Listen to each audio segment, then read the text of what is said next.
CMR shopping mall Dasara ధమాకా offers అద్భుతమైన offers తో పాటు అబ్బురుపరిచే స్పాట్ గిఫ్ట్స్. హలో సో ఎలా ఉన్నారు? బాగున్నానండి, మీరు ఎలా ఉన్నారు? నేను కూడా చాలా చాలా బాగున్నాను. అండ్ నిజంగా చెప్తున్నాను, ఇప్పుడు పండు గారికి కొరియోగ్రఫీ చేస్తున్నారు. ఎవ్రీ ఇయర్ పండుగకి ఏదో ఒక యూనిక్ స్టైల్ తో ఒక కాన్సెప్ట్ ని దించుతూ ఉంటారు. తను ఎప్పుడు డీలో ఉన్నా పలాసా సినిమాలో సాంగ్ అనుకుంటా, నెక్లెస్ గొలుసు అక్కడ వేసాడు విత్తనం పండు. అసలు మామూలు కాదు అన్న, అంటే సీరియస్ గా అన్న ఎనర్జీ గానీ సెట్ లో ఉండే మాత్రం అన్న గోల గోల. సార్ అన్న ఎనర్జీని మేము ఈ నెల్లూరు ఈవెంట్ ఆ వీడియోలో కూడా చూసాం. అన్న అసలు అన్న చాలా ఫ్రీగా ఉంటారు అన్నమాట. అసలు అన్న వేరే లెవెల్, నెక్స్ట్ లెవెల్ అన్న. సో ఆ కామెడీ కానీ, కామిక్ టైం కానీ వేసేస్తాడు. అలా పంచ్ ఇప్పుడు ఎదుటోళ్ళు కొట్టే అలా పంచ్ వేసేస్తాడు పండు అన్న. అంత మంచి హ్యూమర్ అన్నకి, హ్యూమర్ పవర్ అని చాలా చాలా బాగుంది అన్నకి. స్పాట్ ఏదైనా స్పాట్. అసలు మీతో పాటు సర్ప్రైజ్ గా తీసుకొచ్చేయాలి.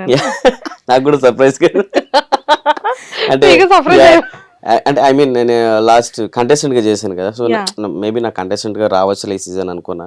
సో అన్ఫార్చునేట్లీ నాకు అది రాకపోయి నాకు కొరియోగ్రఫర్ గా ఛాన్స్ ఇచ్చారు.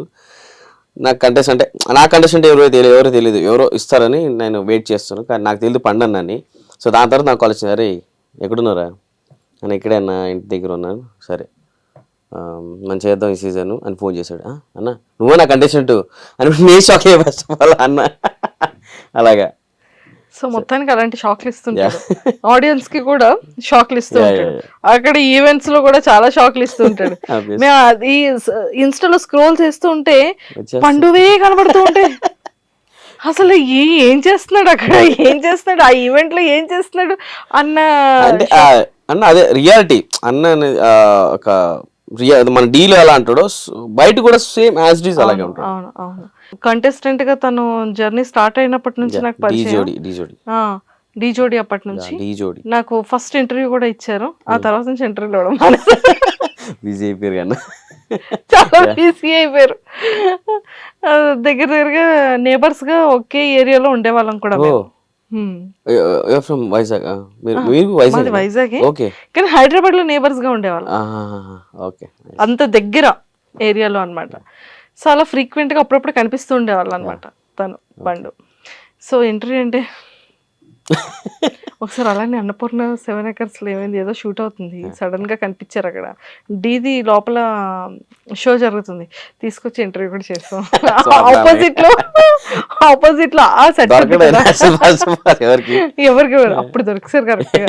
2 times ఇంటర్వ్యూ చేస్తాను, మళ్ళీ తర్వాత నుంచి బిజీ అయిపోయారు. సో ప్రభుదేవ్ గారు మీది ఎక్కడ, బార్న్ ఎక్కడ? నాది కర్ణాటక, ఫ్రమ్ దావణగేరే. కర్ణాటక. అప్పుడు తెలుగు ఇంత బాగా మాట్లాడుతుంది? మదర్ టంగ్ తెలుగు మాది, కడప సైడ్లో. సో అప్పుడు మన నాన్నమ్మ వాళ్ళు అక్కడ ఇది చేశారనమాట. సో ఆఫ్టర్ దాట్ అమ్మ వాళ్ళు వచ్చేసి అక్కడ షిఫ్ట్ అయిపోయారు, అమ్మ నాన్న అమ్మది. సో అలా అంటే ఫ్యామిలీ బ్యాక్గ్రౌండ్, మదర్ ఫాదర్ ఏం చేస్తుంటారు?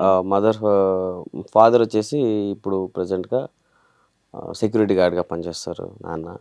సో అమ్మ హౌస్ వైఫ్ అనమాట. సో ఒకప్పుడు చేసేది అమ్మ కూడా జాబ్, సో మానేసింది. సో మొత్తం నేనే చూసుకుంటాను మొత్తం. బ్రదర్ అండ్ సిస్టర్, సిబ్లింగ్స్ ఎవరైనా? 2 sisters ఉన్నారు. ఆఫ్టర్ మ్యారేజ్ అయిపోయింది ఇద్దరికి మ్యారేజ్ అయిపోయింది. సో మీరు ఒక్కలే వెయిటింగ్ లిస్ట్ లో ఉన్నారు. సో మీరు చాలా ఉందండి చేసేది. సో ఆఫ్టర్ ఇంకా ఎన్నాలండి పెళ్లి మీద అంత ఒపీనియన్ లేదండి నాకు. అబ్బాయిలు బేసిక్ గా అబ్బాయిల వరకు ఉండదులేండి. కొంచెం తిరిగామా, ఎంజాయ్ చేసాం, అంటే మళ్ళీ పెళ్లి చేసుకుంటే ఒకదాంతోనే ఉండాలి. తెలిసింది అందరికి. ఒకసారి అయిపోయిందా, దిగామా, అయిపోయింది ఇంకా అంతే. అదే పెళ్లి కాకపోతే ఎంతమంత అయినా మాట్లాడచ్చు కదా.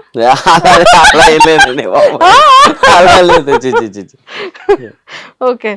సో డి అంటే మీరేం చదువుకున్నారు? నేను ఇంటర్ సెకండ్ ఇయర్ అంతే, లాస్ట్ ఇంటర్ సెకండ్ ఇయర్ అంటే +2 చేశారు. సో డీకి ఎప్పుడు వచ్చారు? డీకి నేను 10th లోనే డీకి వచ్చేసారు. After 10th.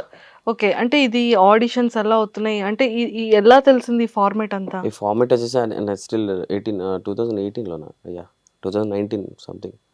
అప్పుడు నేను బ్యాక్గ్రౌండ్ డాన్సర్గా వచ్చాను. సో ఒక 6 years అలాగా బ్యాక్గ్రౌండ్ డాన్సర్ చేసుకొని వచ్చి దాని తర్వాత D10లో నేను ఆడిషన్ ఇవ్వడం జరిగింది. సో బిఫోర్ డీ జోడీ మ్మ్.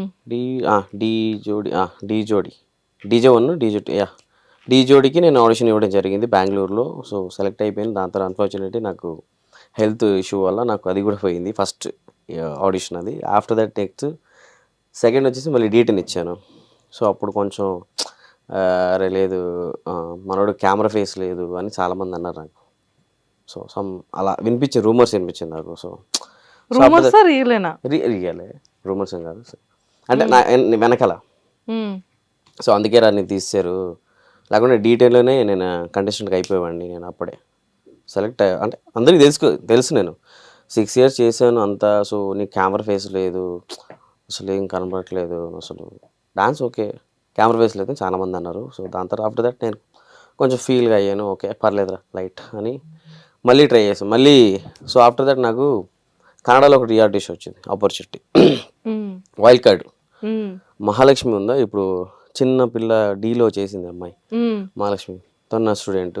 ఓ అంటే స్టూడెంట్ అంటే నాకు అక్కడికి వెళ్ళినప్పుడు అమ్మాయి నేను పిలిచినప్పుడు సరే వస్తాను సార్ అన్నప్పుడు ఇద్దరు వెళ్ళి మేము వైల్డ్ కార్డ్ ఇచ్చాము. సో అక్కడ సెలెక్ట్ చేసుకున్నాం మమ్మల్ని. అక్కడ నుంచి డైరెక్ట్ ఫినాల్ దాకా మేము రీచ్ అయ్యాం. ఇద్దరు కష్టపడి చాలా బాగా చేసి ఫినాల్ దాకా రీచ్ అయ్యాం. సో అప్పుడు నాకు అమ్మాయి స్టూడెంట్ అని అనిపించింది. అంటే నేను అలా తీసుకున్నాను. మళ్ళీ అమ్మాయిని ఇక్కడ హైదరాబాద్కి ఇక్కడ చేపియాలని అమ్మాయికి ఆడిషన్ ఇచ్చి ఆటోలో చేయించాను అమ్మాయికి. సో అలా కంటిన్యూటీ చేసుకొని మళ్ళీ అది అయిన తర్వాత మళ్ళీ డీ జోడీ వచ్చింది ఇక్కడ. సో అప్పుడు ఆపర్చునిటీ ఇచ్చింది డీ జోడీగా. దాని తర్వాత డీ ఛాంపియన్స్. సో మొత్తానికి డీతో చాలా ఎక్కువ అనుబంధం. చాలా చాలా చాలా ఇప్పుడు గ్రాట్యూడ్ అంటే నేను డీకే రుణపడుతున్నాను. ఇప్పుడు ఒక నాలుగు మెతుకులు ఇప్పుడు తింటున్నానంటే డీఏ. డీలో సైడ్ డాన్సర్గా వచ్చేటప్పుడు ఎంత మనీతో స్టార్ట్ అయింది? ఈ రోజు ఎలా ఉంది మీ లైఫ్ జర్నీ? నేను వచ్చే ముందు జీరో. ఇప్పుడు చెప్పాను కదా 4 మెతుకులు తింటున్నంటే అది డీఏ. సో 4 రూపాయలు ఇప్పుడు సంపాదిస్తున్నంటే డీఏ బికాస్ ఆఫ్ డీ. అంటే అప్పుడు వచ్చేటప్పుడు డ్రెస్సింగ్ కానీ అసలు అది కర్ణాటక నుంచి వచ్చారు. నేను యాక్చువల్గా అప్పుడు ట్రావెల్ చేస్తున్నాండి అక్కడి నుంచి ఇక్కడికి.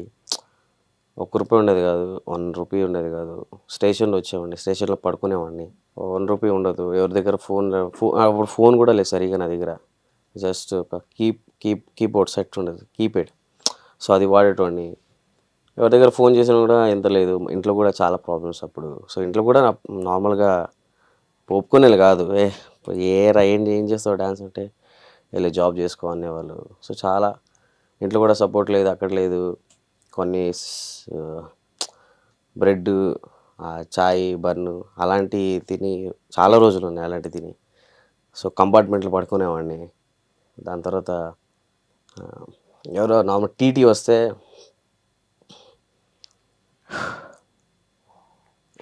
వాష్రూమ్లో వెళ్ళి దాక్కునేవాడిని నేను. అంటే చాలా ఇప్పుడు కూడా లిటరలీ అందరికీ తెలుసు డాన్స్ లైఫ్ అంటే చాలా కష్టం. ఒక ఆర్టిస్ట్ లైఫ్ అనేది, ఒక డాన్సర్స్కి అనేది చాలా కష్టం. కానీ ఇంట్లో ఫేస్ చేయాలి, రెస్పాన్సిబిలిటీ తీసుకోవాలి, ఇంట్లో వాళ్ళని పోషించాలి, నన్ను నేను చూసుకోవాలి. నా దగ్గర గ్రూప్ బాయ్స్ ఉన్నారు, వాళ్ళకి కూడా చూసుకోవాలి నేను ఇప్పుడు. సో ఇప్పుడు నేను స్టెబుల్గా ఉంటే నా చుట్టూ అన్నీ బాగుండాలి అనుకుంటున్నాను. నేను స్టెబుల్గా ఉండాలి ఫస్ట్. సో ఫస్ట్ నేను ఉండాలి గట్టిగా, దాని తర్వాత నేను అన్నీ చూసుకోవాలి.